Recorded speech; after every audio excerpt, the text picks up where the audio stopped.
شیعان علی ایک جماعت ہے جو بعد میں چل کر شیعہ کہتے ہیں نا، شیعہ کا مطلب حمایتی. حضرت علی رضی اللہ تعالیٰ عنہ کے حمایتیوں کی ایک جماعت تھی، شیعان علی ان کو کہا جاتا تھا، جو کوفہ میں رہتے تھے برسوں سے، حضرت علی کے زمانے سے تھے، کیونکہ حضرت علی نے بھی دارالخلافہ کوفہ کو بنایا تھا، اور حضرت علی کے بعد امام حسن بھی وہاں رہے کوفہ میں، اور اس کے بعد وہ ہجرت کر کے مدینے چلے گئے، تب پھر امام حسین بھی گئے تھے. تو کوفہ والوں کا تعلق حضرت علی کے گھرانے سے پہلے سے تھا. اور امام حسین کی یہ تاریخ میں آپ کو بتاتا ہوں کہ جب امیر معاویہ خلیفہ یعنی حکومت کر رہے تھے، اس وقت بھی کوفہ والے امام حسین کو خط لکھ کر بلا رہے تھے کہ امیر معاویہ کو معزول کر دیتے ہیں، آپ آ جائیے.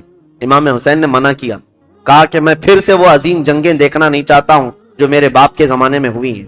تو حضرت امام حسین گئے نہیں، امیر معاویہ کے زمانے سے کوفہ والے خط لکھ رہے تھے، آپ آ جائیے. آپ جب امیر معاویہ کا انتقال ہو گیا اور یزید تخت خلافت پر بیٹھ گیا تو کوفہ والوں نے ایک میٹنگ کی. کوفہ عراق کا ایک شہر ہے، عراق میں آج بھی وہ شہر موجود ہے، اور جتنے اہل بیت سے محبت کرنے والے لوگ تھے سب جمع ہوئے اور میٹنگ کیا. اور وہ ایک شخص کے گھر میں میٹنگ ہوئی جس کا نام مسلم بن سرد بتایا گیا ہے، اور وہ شخص سارے لوگوں کو جمع کر کے کہتا ہے، دیکھو امیر معاویہ کا تو انتقال ہو گیا اور یزید بیٹا ہے، تم سب کی رائے کیا ہے؟ کیا علی کے بیٹے حسین خلافت کے سب سے زیادہ حقدار نہیں ہیں؟ کوفہ والوں نے ایک زبان ہو کر کہا، ہاں رسول اللہ کے نواسے علی ابن ابی طالب کے بیٹے، ان سے زیادہ حقدار کون ہے؟ تو ان لوگوں نے کہا کہ ہم نے یہ سنا ہے کہ امام حسین نے بھی یزید کی بیعت کو قبول کرنے سے منع کر دیا اور وہ مدینہ چھوڑ کر مکہ جا چکے ہیں. اے لوگوں تمہارا کیا خیال ہے، ہم حسین ابن علی کو یہاں بلا نہ لیں؟ ہم کوفہ بلا لیتے ہیں اور یہاں بلا کر ان کی خلافت کو تسلیم کرتے ہیں، ان کے ہاتھ میں بیعت کر لیں گے، اور پھر دھیرے دھیرے پورا حجاز امام حسین کے ہاتھ پر بیعت کر لے گا، پورا عرب بیعت کر لے گا، اور یزید کو ہم اتار دیں گے تخت خلافت سے. تو کوفہ والے اس بات پر سب اتفاق، اور پھر سارے لوگوں نے مل کر کے خط لکھا امام حسین کے نام پر. عبداللہ بن صبح حمدانی نام سے ایک شخص تھا، اس کے ہاتھ میں خط دے کر بھیجے جس میں کوفہ کے بڑے رئیس اور ذمہ دار جو لوگ تھے، وہاں کے جو سردار تھے، ان کی دستخطیں تھیں، ان کی مہریں لگی ہوئی تھیں. یہ خط رمضان کی 10 تاریخ کو آیا. کہاں؟ مکہ مکرمہ میں. مکہ مکرمہ میں امام حسین کے پاس یہ خط آیا تو امام حسین نے دیکھا، اس میں یہ لکھا ہوا تھا، کوفہ والوں نے لکھا تھا، اللہ کی حمد و ثنا کے بعد، حضور کی صلاۃ و سلام کے بعد کہا امیر معاویہ کا انتقال ہو گیا، اور ان کے بعد یزید جیسا فاسق و فاجر شخص بیٹا ہے، لہذا ہم اس کی امارت اور اس کی خلافت کو نہیں تسلیم کرتے. اے علی کے بیٹے حسین، آپ تشریف لے آئیں، ہمارے سر پر کوئی امام نہیں ہے، آپ تشریف لائیں، ہم آپ کے ہاتھ پر بیعت کرتے ہیں. یہ خط کا مضمون تھا. امام حسین رضی اللہ تعالیٰ عنہ نے یہ حرم کعبہ میں اس خط کو پڑھا، اس کے بعد لوگوں سے پوچھا. اب سنیے، کوئی ایک شخص نے بھی اس بات پر رضامندی کا اظہار نہیں کیا. جو بڑے صحابہ تھے انہوں نے کہا کوفہ والوں کی بات پر کبھی یقین نہیں کیا جا سکتا، یہ غدار لوگ ہیں، دھوکہ دے دیتے ہیں، یہ غدار لوگ ہیں، دھوکہ دیتے ہیں. آپ کے باپ کو بھی کوفہ میں شہید کیا گیا، آپ کے بھائی کو بھی شہید کیا گیا ہے، اب آپ وہاں کیوں جانا چاہتے ہیں؟ مت جائیں، مکہ آپ کے لیے امن و امان کے ساتھ. حضرت امام حسین نے ان خطوط کو نظر انداز کر دیا. لیکن 2-3 دن کے بعد تقریباً 53 یا 55 لوگ کوفہ سے چل کر کے مکہ مکرمہ آئے، اور طواف کعبہ کے بعد سب امام حسین کے پاس نظر و نیاز لے کر کے آئے، اور اس کے بعد پھر خطوط لے کر آئے، کوفہ والوں کے حالات بتائے. امام حسین نے دوبارہ صحابہ سے مشورہ کیا کہ کیا کرنا چاہیے. تب پھر صحابہ نے وہی بات کی، کوفہ والے غدار قسم کے لوگ ہیں، طبیعت کے اندر ان کے استقامت نہیں، کسی ایک بات پر جمتے نہیں ہیں، آپ مت جائیں. دوسری مرتبہ بھی امام حسین صبر کر کے رہ گئے. رمضان کا مہینہ ختم ہونے کو آیا، تقریباً خطوط کا سلسلہ جاری رہا، اتنے کہ 10,000 کے قریب لوگوں نے امام حسین کو دعوت دی، اور اخیر میں یہ دعوت دی کہ اے حسین ابن علی، کل قیامت کے دن اگر اللہ تعالی ہم سے یہ سوال کر لے کہ فاسق و فاجر معاویہ کے بیٹے سے تم نے بیعت کیسے کی، اس کو امیر کیسے بنایا، تو ہم اللہ کی بارگاہ میں قیامت میں یہ جواب دیں گے کہ اے رب العالمین، ہم نے تو رسول اللہ کے نواسے کو بلایا تھا مگر انہوں نے انکار کیا، تو ہمارے پاس کوئی چارہ نہیں تھا، اس لیے ہم نے یزید کی بیعت کر لی. یہ تو ایموشنل بلیک میلنگ ہے. بہت سارے لوگ آج ہمیں یوں بولتے ہیں، پروگرام کی تاریخ دے دیجئے نہیں تو پورا علاقہ دیوبندی ہو جائے، پروگرام کی تاریخ دے دیجئے نہیں تو یہاں ایسا ہو جائے. میرے عزیزو، تمہارے ذمے بھی تو کچھ ہے، تمہارے ذمے بھی تو کوئی چیزیں ہیں. امام حسین نے اس خط کو پڑھنے کے بعد پھر سارے لوگوں سے مشورہ کیا، اور اس کے بعد کہا اب میرے لیے اتمام حجت کرنی ہوگی، یعنی مجھے تو جانا ہی ہوگا کیونکہ انہوں نے قیامت کا واسطہ دے دیا ہے. تو 1000 لوگوں نے مکہ مکرمہ میں آپ کو روکنے کی کوشش کی، آپ نہ رکے ہیں، حتیٰ کہ ذی الحجہ کا مہینہ ہے، حج کے لیے سارے قافلے مکہ آ رہے ہیں، مکہ مکرمہ آ رہے ہیں، اور امام حسین یہاں سے نکلنے پر تلے ہوئے ہیں۔ لیکن اس سے پہلے امام حسین رمضان سے لے کر ذی الحجہ تک یہ بحث مباحثہ ہوتا رہا، اور عام بات نہیں ہے، عام بحث و مباحثہ نہیں ہے۔ عبداللہ بن زبیر جو صحابی ہے نا، امام حسین کی جماعت کے ساتھ لڑنے کو بھی آ گئے تھے۔ یہ محبت کی لڑائی ہے، دشمنی کی نہیں، کہ میں تمہیں مکہ سے باہر جانے نہیں دوں گا، اس کے لیے وہ تلوار نکال کر کھڑے ہو گئے تھے۔ یہ بھی لڑائی قریب تھی، مکہ مکرمہ سے نہ جانے دیں گے، کیونکہ عبداللہ بن زبیر جانتے تھے کہ کوفہ والے ان کا کیا کریں گے۔ تو پھر امام حسین رمضان کے بعد بھی رک گئے۔ جب امام حسین اصرار کرنے لگے بار بار، تو چند صحابہ آئے اور ان سے مشورتاً یہ کہا کہ اگر آپ کو جانا ہی ہے اور کوفہ والوں کے بارے میں آپ یہ کہہ رہے ہیں کہ یہ 1000 لوگ بیعت قبول کرنے کو تیار ہیں، تو آپ نہ جاتے ہوئے پہلے اپنے خاندان کے کسی معتمد شخص کو وکیل بنا کر بھیجیں، اور وہ جا کر کے براہ راست حالات دیکھے گا اور وہ خبر دے گا، تب آپ جائیے، ان کے خطوں کے بھروسے پر مت جائیے، ان کے خط اور ان کے بولیوں پر مت جائیے۔ تو امام حسین نے اس مشورے کو تسلیم کر لیا۔ پھر اپنے بھائی مسلم بن عقیل کو، چچیرے بھائی تھے حضرت امام مسلم بن عقیل جو ہیں، یہ حضرت امام حسین کے چچیرے بھائی، حضرت علی کے سگے بھائی۔ تو مسلم بن عقیل سے آپ بڑی محبت رکھتے تھے اور معتمد بھی تھے امام حسین کے۔ بلایا اور کہا کہ بھائی تم جاؤ کوفہ اور میری جانب سے وہاں لوگوں سے بیعت لے لینا وکیل بن کر، اور حالات دیکھ کر کے مجھے خبر کر دینا۔ یہ تاریخ ہے۔ ایک طرف یزید ساری جگہوں پر اپنے سخت گیر حکام کو نافذ کر چکا ہے، بہت جلاد قسم کے گورنروں کو بٹھایا ہوا ہے، اور ایک طرف امام حسین رضی اللہ تعالیٰ عنہ اور ان کے حامیوں کا یہ ایک طریقے سے معاملہ چل رہا تھا، خلافت کو لے کر کے یہ باتیں چلی رہی تھی۔ تو حضرت امام حسین نے جب اپنے بھائی امام مسلم کو بھیجا تو وہ نکلے کوفہ کے لیے، اور جب وہ کوفہ جا رہے تھے تو تاریخ میں موجود ہے امام مسلم بن عقیل کے 2 چھوٹے بچے محمد اور ابراہیم بھی ساتھ ہو گئے، کیونکہ وہ باپ کے بغیر رہتے نہیں تھے۔ امام مسلم بن عقیل اپنے 2 بچوں کے ساتھ کوفہ کے لیے روانہ ہوئے۔ جیسے ہی کوفہ میں آئے، کوفہ والے جوق در جوق امام مسلم کا استقبال کرتے ہیں، اور اتنی بڑی تعداد میں استقبال کیا کہ تقریباً ایک ہی رات میں 12,000 لوگ آپ کے ہاتھ پر بیعت کیے۔ 12,000 لوگ امام مسلم بن عقیل کے ہاتھ پر امام حسین کا وکیل سمجھ کر بیعت کیا، اور جدھر دیکھو ادھر اہل بیت کا نعرہ، محبت علی کا نعرہ، امام حسین کی امارت اور خلافت کا نعرہ، ماحول رنگا رنگ ہے کوفہ کا۔ امام مسلم بن عقیل سیدھے مختار بن عبید ایک شخص ہے، اس کے گھر جا کر قیام کرتے ہیں۔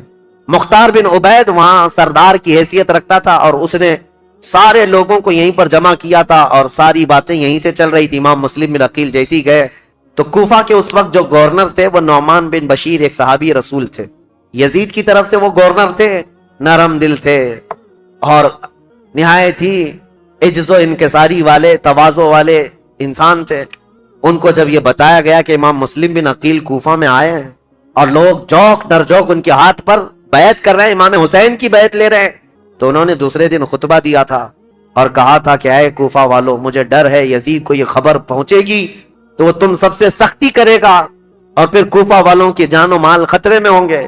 تو وہاں پر ایک شخص بیٹھا ہوا تھا جو یزید کا چمچا تھا، اس نے نعمان بن بشیر سے کہا آپ تو بڑے کمزور آدمی ہیں، مسلم بن عقیل کو بلا کر مار ڈالو، ختم کر دو، قتل کر دو، معاملہ ہی ختم ہو جائے گا۔ نعمان بن بشیر صحابی ہیں، کہتے ہیں اے ظالم تو کس انداز سے مجھے مشورہ دے رہا ہے؟ کہا تب تو پھر آپ کمزور لوگوں میں، ذلیل لوگوں میں، عزت والے لوگوں میں نہیں ہیں۔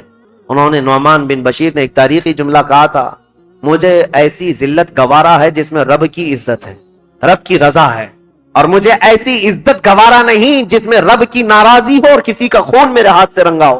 عزیزان، میرا ہاتھ کسی کے خون سے رنگا ہوا ہو۔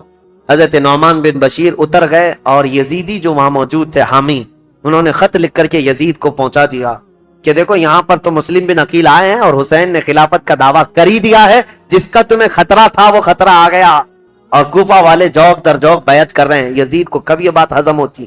وہ تو کب سے تیاری کر رہا تھا، بلکہ اس کے باپ حضرت امیر معاویہ بھی اس کے تخت خلافت پر بیٹھنے کے لیے تیاریاں کیے ہوئے تھے، کئی لوگوں سے بات چیت کیے ہوئے تھے، حالات سازگار نہیں ہوئے تب تو ان کا انتقال ہو ہی گیا۔ یزید زور سے، طاقت سے کئی لوگوں کو اپنا ہم نوا بنا رہا تھا، اور جب اسے پتا چلی گیا جس بات کا مجھے خطرہ تھا وہ خطرہ تو آ ہی گیا کہ خلافت کا دعوے دار علی کا بیٹا ہو سکتا ہے، اسے خطرہ تھا، اور حضرت امام حسین کی خلافت کا کوفہ والوں نے پہلے ہی اعلان کر دیا. ابھی امام حسین نے اعلان نہیں کیا, کوفہ والوں نے یہ اعلان کر دیا اور اپنے ہاتھ سے سب لوگوں نے بیعت کرنا شروع کر دیا تھا. ایک بات یاد رکھو میرے عزیزوں, اپنے اندر اللہ کے نبی صلی اللہ علیہ وسلم کی محبت ایسی بساؤ کہ ظالم جو خواب دیکھتا رہتا ہے نا ڈر کے مارے, وہ خواب کبھی نہ کبھی سچا ہو ہی جاتا. ہاں, مجھے یہ بات یاد آتی, یزید جیسے ڈرتا تھا, ہر دن ڈر کے سوتا تھا کہ کہیں سے کوئی خلافت کا دعوے دار اٹھے گا تو میری کرسی ہلا دے گا. اور اس کو پتا چلا جیسے ہی حضرت امام حسین اٹھ گئے تو اس دن وہ اپنا ماتھا مارنے لگا اور لوگوں سے کہا کہ دیکھو جس کا ڈر تھا وہی ہو گیا. ایسے ہی آج کے یزیدیوں کو بھی یہ خبر ستاتی رہتی ہے ہمارے ملک کے, اور پاکھنڈی بولتے بھی رہتے ہیں 2029 میں ہندوستان کا پردھان منتری مسلمان بن جائے گا. یہ ہماری بات نہیں ہے, یہ ڈر کے مارے دیکھے ہوئے خواب ہیں, یہ ڈراؤنے خواب ہیں جو پریشان کرتے ہیں. اور انشاءاللہ العزیز کوئی حسین کا غلام بیدار ہوگا اور پورے ہند کو ایک میدان میں لا کر کھڑا بھی کرے گا انشاءاللہ. ہاں, اس قوم کو زندہ ہو لینے دو, پھر ہر قوم کہے گی حسین ہمارے ہیں انشاءاللہ. حضرت امام حسین کی طرف سے امام مسلم بن عقیل نے بیعت لینی شروع کی تو یہاں کوفہ پورا کا پورا ان کے دامن میں آ گیا. روزانہ ایک ایک گھر پر دعوت ہے. امام مسلم بن عقیل کو ارے وہ چلنے تک نہیں دیتے, ان کے شہزادوں کو سواریاں بنا لیتے, ان کے شہزادوں کو اپنی سواریوں پر بٹھا لیتے, اپنے کندھوں کو سواری بنا دیتے. اس طرح کی محبت پیش کرتے رہے. اور پھر امام مسلم بن عقیل نے امام حسین کو خط لکھا کہ حالات بہت اچھے ہیں, کوفہ والے پورے ایک آواز ہو کر آپ کی خلافت کا اعلان کر رہے ہیں, آپ کو جلدی تشریف لانا چاہیے اور آپ کی خلافت کا اعلان ہونا چاہیے. امام مسلم بن عقیل نے خط لکھ کر بھیجا, جس کام کے لیے آپ کو بھیجا گیا تھا وہ کام تو آپ نے کیا, عینی گواہ بھی تھے, آنکھوں سے دیکھا ہوا حال بیان کر دیا.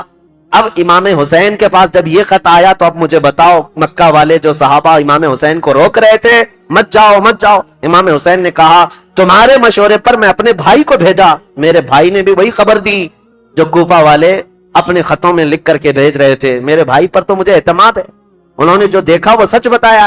یہ خط تو آیا لیکن یزید کے ہاں سے جو معاملات سنگ دل کے بدلے اس طرح کہ اس نے مروان بن حکم کو بلایا اور پوچھا کہ یہ اس فتنے کو کیسے ختم کریں, یہ بغاوت کو کیسے سرو کریں. تو اس نے مشورہ دیا کہ نعمان بن بشیر یہ کمزور دل آدمی ہے, نرم دل آدمی ہے, اس کو اتار دو. حالانکہ صحابی رسول تھے, کہا اس کو اتار دو. اور عبید اللہ ابن زیاد یہ ایک نہایت ہی ظالم قسم کا جلاد آدمی تھا. اس کی ماں کے متعلق ہی مشہور تھا کہ زنا کرتی یا کرواتی رہی جس سے پیدا ہوا, اور اس کی ظلم کی داستانیں لوگوں میں مشہور تھیں. یہ بصرہ کا گورنر تھا.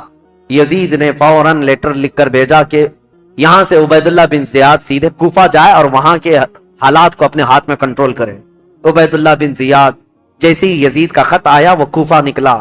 کوفہ جب گیا تو بھیس بدل کر کے آیا, چہرے پر نقاب ڈال کر کے مدینے کی طرف, مکہ کی طرف سے جو راستہ آتا ہے اس راستے سے کوفہ میں آیا, کیونکہ کوفہ والے روز اس انتظار میں تھے کہ حیدر کرار کے شہزادے امام حسین تشریف لانے والے, رسول اللہ کے بیٹے کوفہ میں آنے والے, روز انتظار میں تھے کیونکہ امام مسلم نے خط لکھ کر کے بھیج دیا ہے, اب وہ آنے والے.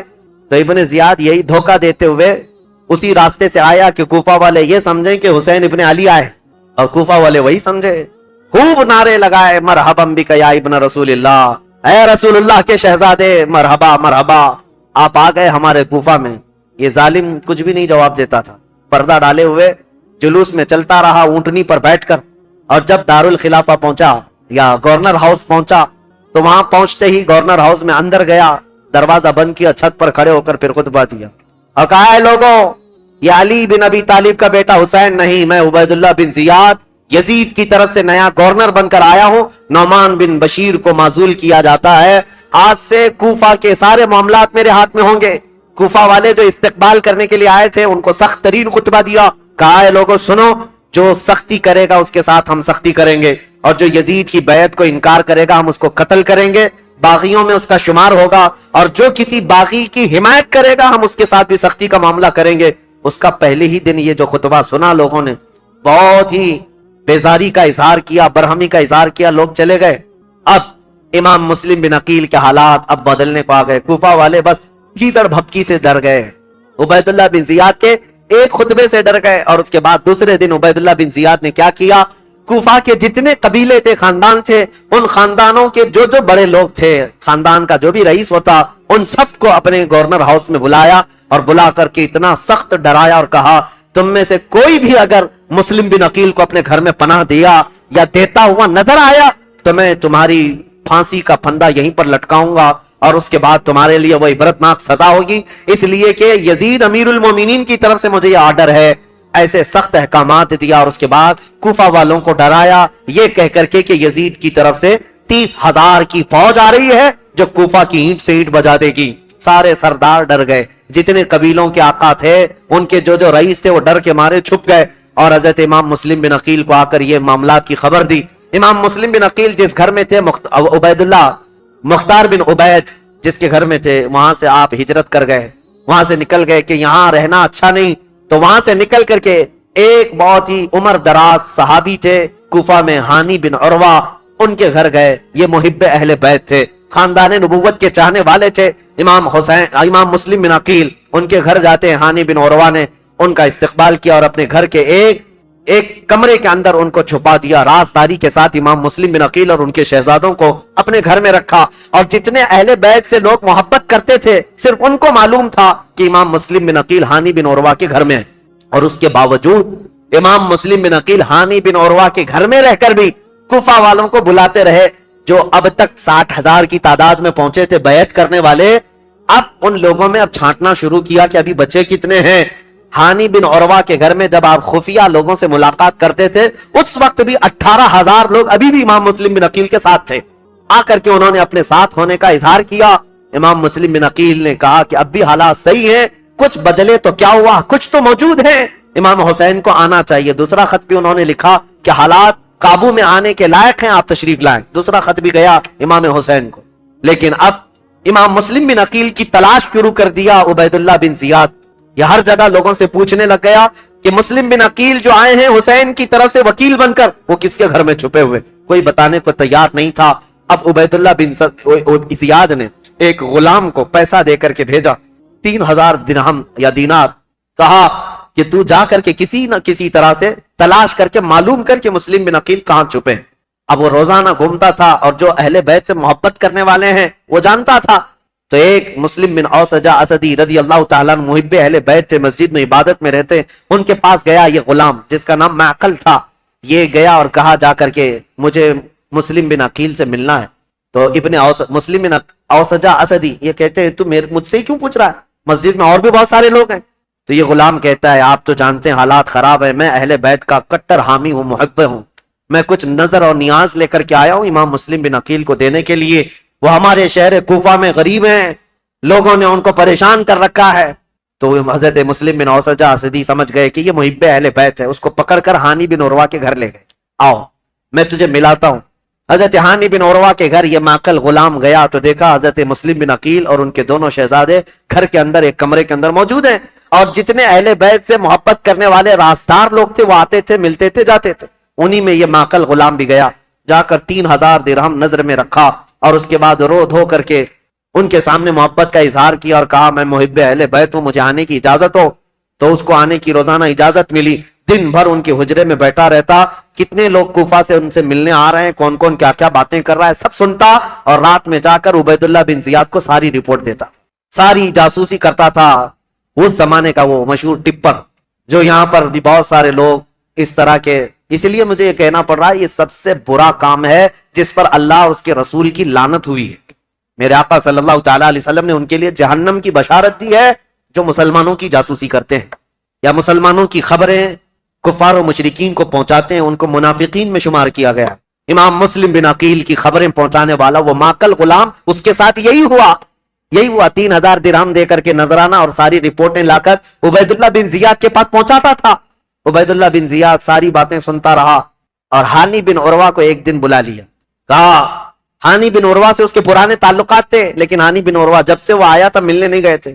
بلایا اچانک گورنر ہاؤس پہ، کہا کیا بات ہے ہانی بن عروہ ہم سے ملاقات نہیں کر رہے ہو؟ کہا میں بیمار تھا اس لیے نہیں آیا۔ کہا بیمار نہیں، تم تو فتنوں میں مبتلا ہو، امیر المومنین کے خلاف فتنہ کرنے کا گھر کو اڈا بنا رکھا ہے، مسلم بن عقیل کو تم سہارا دیے ہوئے ہو، روزانہ پلاننگ کرتے ہو اپنے گھر میں، اور خلافت کے خلاف لوگوں کو بغاوت پر ابھار رہے ہو۔ حضرت ہانی بن عروہ نے کہا ایسا تو نہیں کر رہا میں۔ تو اس نے وہ غلام کو سامنے پیش کیا، کہا اس کو پہچانتے ہو؟ کہا ہاں یہ تو محب اہل بیت ہے، وہ معقل بن یسار جو غلام تھا، اس نے کہا میں کوئی محب اہل بیت نہیں، میں عبید اللہ بن زیاد کا سپاہی ہوں، میں ان کی طرف سے آیا کرتا تھا۔ ہانی بن عروہ دیکھ کر دنگ رہ گئے، مسلمان کو اگر کسی نے ڈنک مارا ہے تو دوسرا مسلمان ہی مارا ہے۔ اکثر یہی ہوا ہے تاریخ میں، جب تک اپنا کوئی گھر کا بھیدی نہیں ہوتا تب تک کوئی دشمن ہم پر غالب نہیں ہوتا۔ پوری تاریخ میں دیکھیں آپ، یہی ہوتا رہا ہے۔ ہانی بن عروہ نے کہا تو اب یہ تیری جاسوسی تھی تو سن لے، حقیقت بات یہ ہے مسلم بن عقیل خود آئے ہیں میرے گھر اور وہ اہل بیت سے ہیں، میں ان کو منع نہیں کر سکتا، اس لیے میں اپنے گھر میں رکھا ہوں۔ مسلم بن عقیل کی ابھی یہ بات چل رہی تھی، کوفہ میں یہ بات گردش کرنے لگ گئی کہ وہ قبیلہ بنی مزعج کے تھے، ایک قبیلہ تھا بنی مزعج، اس قبیلے کے ہانی بن عروہ سردار تھے، مشہور ہو گئی ہانی بن عروہ کا قتل ہو گیا، ان کو مارا گیا۔ تب سارے ان کے خاندان کے لوگ اور سب کے سب جمع ہو گئے، یہ تعداد بھی قریب 12,000 کی تھی۔ امام مسلم بن عقیل اس میں باہر نکل کر کے آگئے، کوفہ کے جتنے لوگ ہیں ان کو لے کر گورنر ہاؤس کا گھیراؤ کر لیا، سب کو باہر جمع کر لیا۔ امام مسلم بن عقیل نے کہا اس وقت تک نہیں جائیں گے جب تک ہانی بن عروہ کے قتل کے بارے میں ہم ابن زیاد سے بدلہ نہ لیں گے۔ کوفہ والے نعرہ لگاتے ہوئے آ گئے۔ یہ وقت بھی ایسا تھا، امام مسلم بن عقیل چاہتے تو پورے گورنر ہاؤس کو تباہ کر دیتے، لیکن جب 12,000 لوگ آئے تھے تو ابن زیاد نے کیا کیا، ہانی بن عروہ کو اس نے قتل نہیں کیا تھا، گھر وہیں گورنر ہاؤس میں قید کر کے رکھا تھا، بوڑھے صاحب ہی تھے، ان کو پکڑ کر کے چھت پر لایا گیا اور یہ زور زبردستی ان سے کہا گیا اپنے قبیلے والوں سے کہہ دو واپس چلے جائیں، اپنے قبیلے والوں سے کہہ دو مسلم بن عقیل کا ساتھ چھوڑ دیں ورنہ ہانی بن عروہ تمہارا قتل ہو جائے گا، ٹکڑے ہو جائیں گے۔ ہانی بن عروہ چھت پر آئے اور اعلان کیا، اے لوگوں میں زندہ ہوں، مجھے نہیں مارا گیا ہے، لیکن بات یہ ہے فتنہ و فساد ہو رہا ہے، تم لوگ سب منتشر ہو جاؤ۔ تو ابن زیاد کی طرف سے ایک آدمی کھڑا ہوا کہ اے بنی مزعج کے لوگوں، تم سے ابن زیاد کی کوئی دشمنی نہیں ہے، ہانی بن عروہ کا وہ دوست ہے، تم سب مسلم بن عقیل سے دور ہو جاؤ، ہانی بن عروہ کو کوفہ میں ایک عزت دار عہدہ دیا جائے گا اور ان کو یہاں پر عزت و تکریم سے نوازا جائے گا۔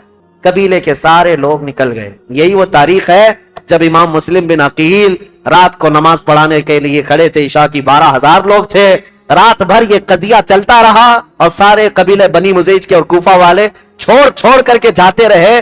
صبح کے وقت امام مسلم بن عقیل کے پیچھے فجر میں صرف 3 لوگ باقی تھے، 3 لوگ باقی رہ گئے۔ تاریخ میں ایسا باپ کبھی سنا ہے اپنے؟ 12,000 لوگ ایک بیت چھوڑ کر کے جائیں اور 3 لوگ باقی رہ جائیں؟ یہ رسول اللہ کے خاندان والوں کا بہت عظیم امتحان تھا۔ امام مسلم بن عقیل نے دیکھا کہ سارے چھوڑ کر چلے گئے، لیکن ہوا کیا، سب کے جانے کے بعد حضرت امام مسلم بن عقیل اب تیسرا گھر ڈھونڈنے والے تھے کہ کسی کے گھر تو رکوں جا کر۔ پہلے مختار بن عبید کے گھر میں تھے، دوسرے ہانی بن عروہ کے گھر میں۔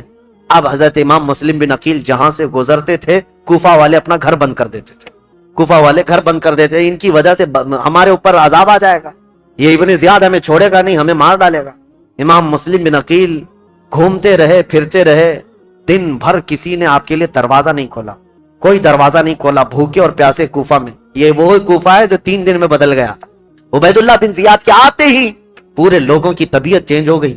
ایک عورت تھی طوعا نام کی، وہ اہل بیت سے محبت کرنے والی، امام مسلم بن عقیل کو دیکھتی ہے اور لے کر کے آ جاتی ہے، میرے گھر میں رک جائے، چاہے پورا زمانہ مخالف ہو جائے، میں اپنی جان کی بازی لگا دوں گی، لیکن رسول اللہ کے گھر والوں کو اس طرح میں راستوں پر گھومتا پھرتا نہیں دیکھ سکتی، آپ آئیں میرے گھر۔ امام مسلم بن عقیل اس عورت کے گھر گئے، طوعا، یہ عورت بڑی جانثار تھی۔ اب ادھر ہوا یہ کہ ہانی بن عروہ کا قبیلہ تو چلا گیا، اب ہانی بن عروہ کو جو اس نے دعویٰ کیا تھا کہ ان کو عزت سے نوازا جائے گا، کچھ نہیں، ان کو دوسرے دن کھڑا کیا گورنر ہاؤس میں، کہا مسلم بن عقیل کو میرے حوالے کر دو۔ ہانی بن عروہ نے کہا میں اپنا سارا گھر اور اپنی جان تیرے حوالے کر سکتا ہوں، مسلم بن عقیل کو تیرے حوالے نہیں۔